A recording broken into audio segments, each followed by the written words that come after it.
Assalamualaikum warahmatullahi wabarakatuh.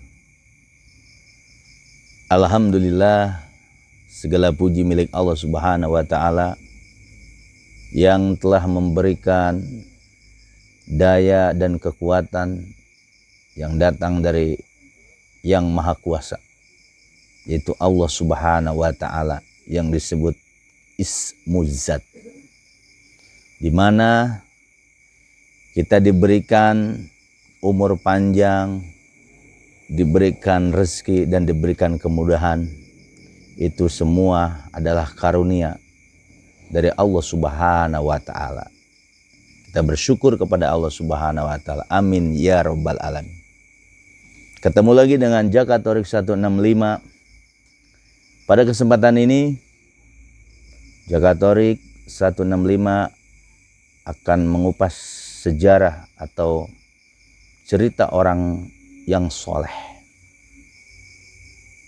Ada salah satu ulama, beliau adalah Hujatul Islam. Beliau ahli di bidang ilmu fikih. Beliau ahli di bidang ilmu usul fikih. Beliau ahli pula di bidang akidah. Siapa beliau itu? Beliau adalah Imam Al-Ghazali, Muhammad bin Muhammad Al-Ghazali. Imam Ghazali ini ulama yang memiliki kemampuan yang luar biasa. Seorang Imam Ghazali yang dijuluki Hujatul Islam oleh kalangan ulama sejamannya. Ketika beliau puncak ilmunya di bidang ilmu akliyahnya, akhirnya seorang ulama yang bernama Imam Ghazali ini memiliki titik jenuh ketika Imam Ghazali ini mendalami ilmu syariat, ilmu yang berasal dari akal. Imam Ghazali mengalami suatu kejenuhan, sehingga Imam Ghazali berkesimpulan bahwa ilmu yang bersumber dari akal, dari pemahaman, yang dari dalil-dalil itu, ternyata itu hasilnya adalah bias. Tidak hakikatnya yang didapatkannya. Akhirnya Imam Ghazali suatu ketika Imam Ghazali ini menjadi imam dalam sholat. Nah, dan ketika itu ada adiknya Imam Ghazali yang bernama Ahmad Al-Ghazali.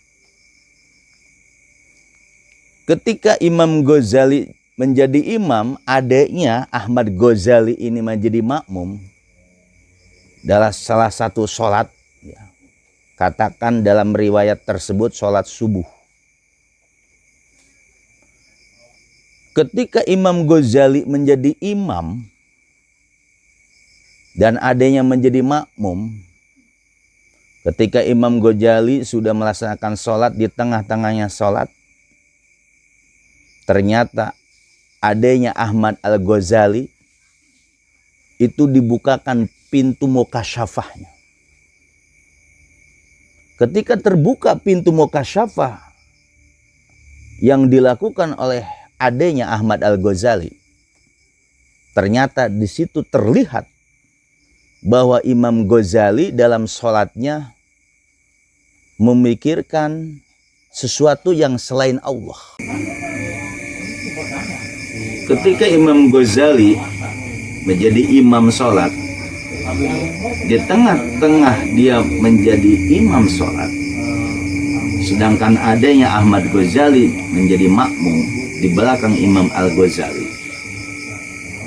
Ahmad Al-Ghazali, adanya Imam Ghazali ini melihat bahwa Imam Ghazali ini sholatnya tidak khusyuk. Artinya dia ketika sholat tidak mengingat Allah, tapi yang dia ingat adalah selain Allah. Apa yang tergambar oleh adanya Imam Al-Ghazali yaitu Ahmad Al-Ghazali, ternyata di otak benak pikiran Imam Ghazali itu hanya dibayangkan darah. Nah, setelah singkat cerita, selesai sholat. Ketika udah selesai sholat, akhirnya adanya Imam Al-Ghazali, Ahmad Ghazali bertanya, "Wahai saudaraku, kenapa tadi sholat kok yang dipikirkan adalah darah? Kok tidak ingat Allahnya?" Tersentaklah Imam Ghazali ini kaget. Kemudian Imam Ghazali bertanya, "Kamu tahu dari mana? Kok sampai kau tahu ketika sholat kau jadi makmum di belakangku bahwa kau melihat bahwa aku ini sedang memikirkan darah?" Memang betul kata Imam Ghazali, aku sedang memikirkan masalah darah. Karena Imam Ghazali itu sedang mengarang kitab fikih, yaitu bab haid dengan nifas, atau dengan darah wiladah setelah lahir. Akhirnya Imam Ghazali ini penasaran. Kemudian bertanya kepada adanya, "Wahai adikku, dari mana kau mendapatkan ilmu semacam ini sampai kau terbuka mukasyafahnya dan kau bisa melihat bahwa betul ketika aku sholat," kata Imam Ghazali, "aku tidak ingat Allah, yang aku ingat adalah mengarang kitab bab darah." Tapi disitulah Imam Ghazali, seorang ilmuwan, mengakui bahwa betul beliau menguasai berbagai macam ilmu syariat. Tapi ketika bab ini, bab mukasyafah, Imam Ghazali ternyata belum sampai apa yang sudah sampai oleh adiknya tersebut. Akhirnya Imam Ghazali ini penasaran, pengen belajar ilmu tentang ilmu mukasyafah. Dari siapa dan siapa gurunya? Bertanyalah, dengan bertanya pengen belajar, benar-benar pengen mendalami ilmu.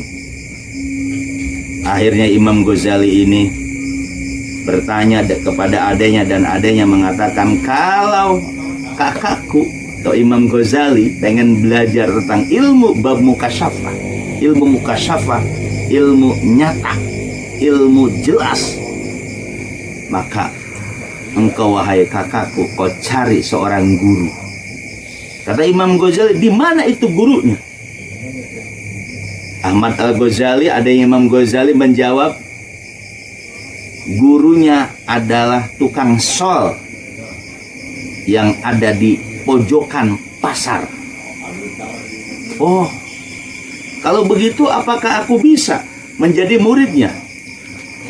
Jawab adiknya, kata Ahmad Al-Ghazali, "Bisa. Kau menjadi muridnya? Kalau gitu aku akan cari." Singkat cerita, Imam Ghazali mencari seorang guru yang tukang sol. Akhirnya Imam Ghazali pergilah ke pasar. Setelah pergi ke pasar, Imam Ghazali melihat ada seseorang tua dengan gamis putihnya yang kusam, dan beliau adalah tukang sol di pojokan pasar dan dekat kamar mandi yang ada di pasar. Coba jamaah Zakat Thoriq 165, bagaimana kamar mandi yang dekat di pasar? Alangkah baunya dan kotornya tentu.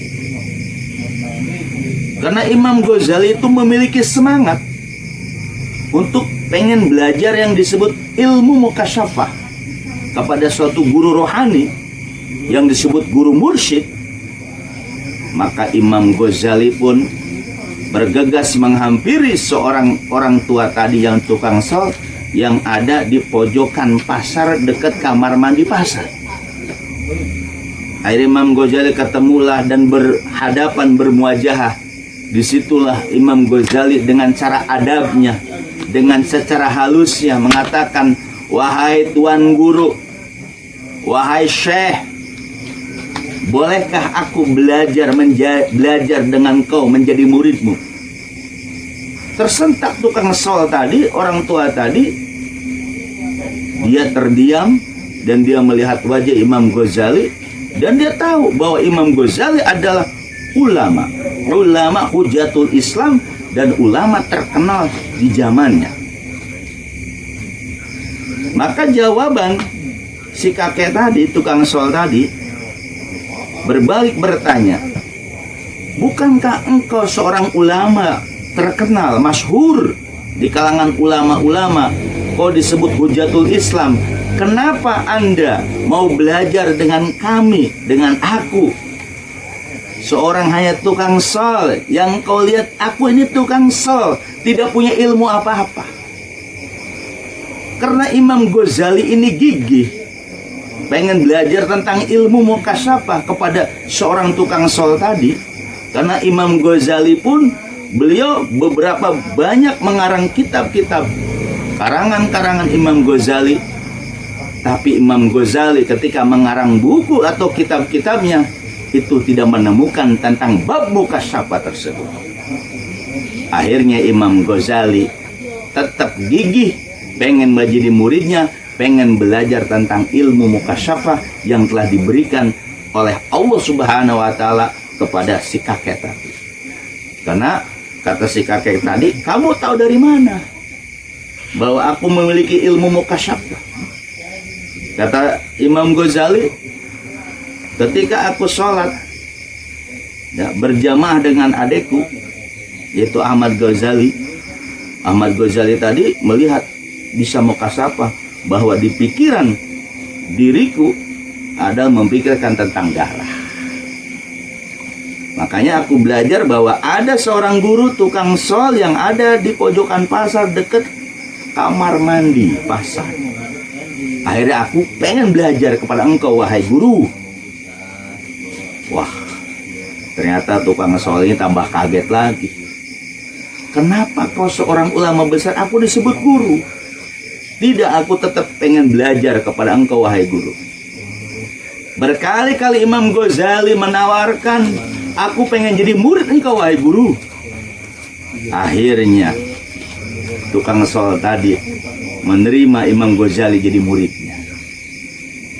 Tapi kata tukang sol tadi, kalau kamu pengen jadi muridku, maka ada syaratnya. Maka kata Imam Ghazali, syaratnya apa guru? Syaratnya kalau kamu pengen belajar kepadaku tentang ilmu yang diajarkan kepadaku, kau harus cuci kamar mandi yang ada di pasar. Ditunjukkanlah oleh si kakek tadi. Ternyata apa? Kamar mandi pasar yang kotor. Maka si kakek tadi, kau harus bersihkan kamar mandi tersebut. Maka kata Imam Ghazali, karena beliau gigih pengen ilmu bab mukasyafah tadi, akhirnya Imam Ghazali, siap guru. Oke, kalau begitu, kata orang tua tadi, silakan bersihkan kamar mandi. Bergegaslah Imam Ghazali ke kamar mandi yang ada di pasar itu, penuh dengan kotoran. Dan beliau langsung buka gamisnya Imam Ghazali. Kata si kakek tadi, wahai Imam Ghazali, jangan kau buka gamismu, tapi kau harus bersihkan dengan gamismu. Akhirnya Imam Ghazali patuh dan ikut apa yang dikatakan si kakek tadi. Ketika kepatuhan Imam Ghazali, dia mau membersihkan kamar mandi yang ada di pasar, bahkan dengan gamisnya. Dia pengen buka tapi disuruh dia laksanakan. Ketika Imam Ghazali pengen membersihkan kamar mandi tadi dengan gamis, ya gomisnya, akhirnya si kakek tadi memberhentikan. Cukup wahai Imam Ghazali, kau sekarang pulanglah, kau sudah cukup belajarnya. Kaget Imam Ghazali, kan aku belum membersihkan guru. Sudah, karena kamu patuh apa yang aku perintahkan. Akhirnya Imam Ghazali pulanglah, pamitlah ke orang tua tadi, tukang sol tadi, seorang gurunya. Nah, disitulah Imam Ghazali ketika pulang pamit dari gurunya tukang sol tadi, akhirnya Imam Ghazali memiliki kebingungan.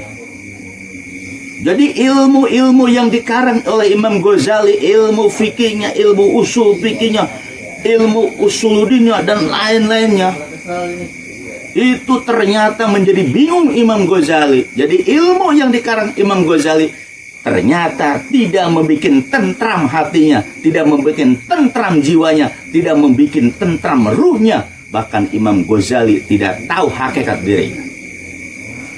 Kebingungan bertambah, setiap hari bertambah, bingung. Akhirnya Imam Ghazali itu pergilah ke Menara Damaskus.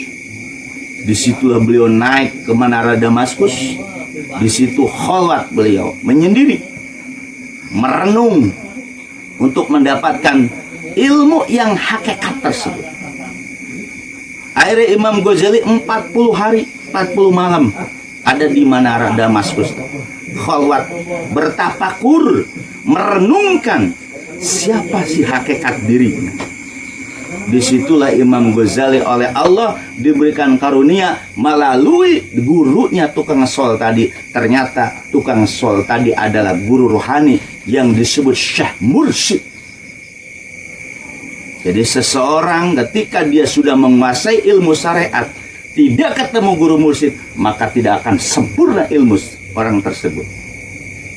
Akhirnya Imam Ghazali setelah khalwat 40 hari 40 malam di Menara Damaskus, disitulah Imam Ghazali memberikan kesimpulan bahwa ilmu-ilmu syariat itu tidak bisa tembus kepada rohani, karena ilmu syariat itu hanya sebatas akal, hanya sebatas main lisan doang, berdalil. Akhirnya Imam Ghazali setelah beliau sempurna kholatnya 40 hari 40 malam, maka di situ Imam Ghazali mengatakan dan mengumumkan kepada seluruh ulama-ulama dan masyarakat ketika itu. Imam Ghazali memberikan pengumuman bahwa ilmu itu harus dilalui pertama syariat, torekot, hakikat, marifat. Ilmu syariat pun itu tidak cukup, maka dia harus pakai ilmu torekoh. Ilmu torekoh adalah jembatan untuk bisa kepada ilmu hakikat, baru sampai ma'rifat. Itulah teori Imam Ghazali.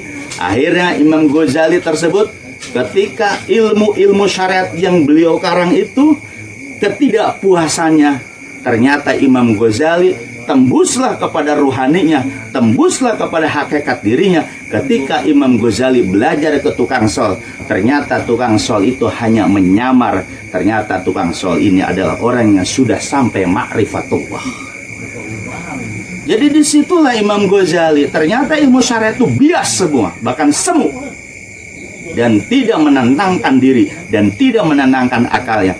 Akhirnya Imam Ghazali menulis yang disebut kitab Ihya Ulumuddin. Ihya Ulumuddin artinya menghidupkan ilmu-ilmu agama. Disitulah Imam Ghazali yang menggabungkan antara syariat dengan hakikat. Itulah di dalam kitab Ihya Ulumuddin. Maka kata Imam Ghazali bahwa Ihya Ulumuddin salah satu karya beliau yang besar, yang lengkap. Di situ sudah ada tentang tauhid, tentang syariat, tentang torekoh, tentang hakikat. Sampai Imam Ghazali itu 5 jilid dalam kitab Ihya Ulumuddin ini dijelaskan tentang syariatnya, tentang torekohnya, tentang hakikatnya, dan di situ dijelaskan juga tentang bagaimana seseorang itu harus wajib memiliki guru mursyid. Karena seseorang tanpa dilahirkan 2 kali, maka orang tadi tidak akan tembus ke alam malakut. Kata Imam Ghazali, sebagaimana dinukil dari Nabi Isa, orang itu harus lahir 2 kali. Lahir dari rahim ibunya adalah orang tua jasad, dan lahir yang kedua dia harus lahir ruhnya, ruhaninya, atau bahasa latifah robani. Siapa yang melahirkan tadi? Yaitu adalah guru rohani atau guru mursyid. Oleh karena itu Imam Ghazali menyarankan seseorang ulama syariat, dia harus belajar sempurna ilmunya antara syariat dengan hakikat. Belajarlah kepada guru mursyid, bukan kepada dukun atau kepada ilmu hikmah yang sampah masyarakat.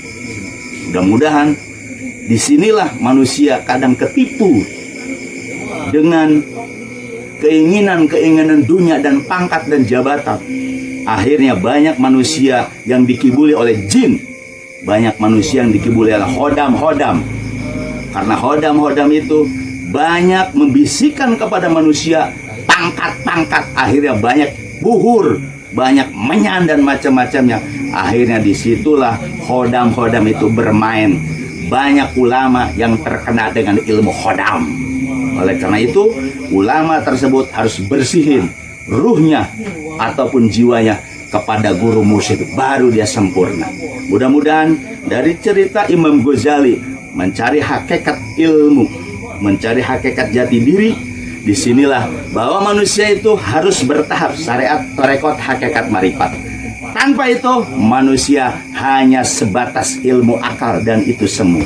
Mudah-mudahan kita termotivasi dan mudah-mudahan apa yang disampaikan oleh Jakarta Tarik ini menjadikan motivasi kita. Ilmu syariat itu tidak cukup hanya ilmu syariat doang. Bahkan ulama-ulama mengatakan harus naik lagi ilmu toreko, ilmu hakikat, ilmu marifat. Dan itu sudah dibukukan itu dalam kitab Ihya Ulumuddin, yang dimana banyak ulama-ulama Nahdlatul Ulama, orang-orang ulama NU memakai. Itulah referensi daripada kitab tasawuf. Dan Ihya Ulumuddin itu hanya sebagai teori, tapi untuk kesempurnaan seseorang itu untuk mencapai syariat tarekat marifat itu harus ketemu guru mursyid dan harus di bawah tarbiyah bimbingan syekh mursyid kamil mukamal yang sudah teruji, yang sudah husul, yang sudah mukasyafah. Dia sebagai wasilah murid kepada Allah Subhanahu wa taala. Mudah-mudahan bermanfaat. Saya akhiri wabillahi taufiq wal hidayah. Wassalamualaikum warahmatullahi wabarakatuh.